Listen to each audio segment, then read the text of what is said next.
நிக்கிற வேட்பாளர் நல்லவனா கெட்டவனா அதை ஒண்டி பார்த்து ஜனநாயக முறைப்படி நீங்க ஓட்டு போடுங்க.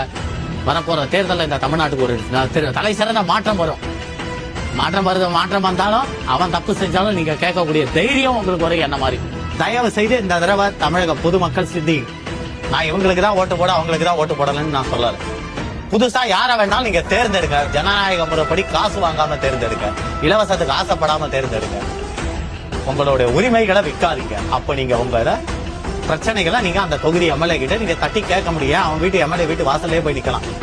அதனால வரப்போற தேர்தல்ல ஒரு தரமான ஒரு இதுவை கொடுத்து இந்த திராவிடியா மாடலை ஒழிக்கிற வழியா பாருங்க. இன்னமும் அதை நம்பிக்கிட்டு இருந்தீங்கன்னா இன்னும் 5 வருஷத்துல தமிழ்நாடு காலி.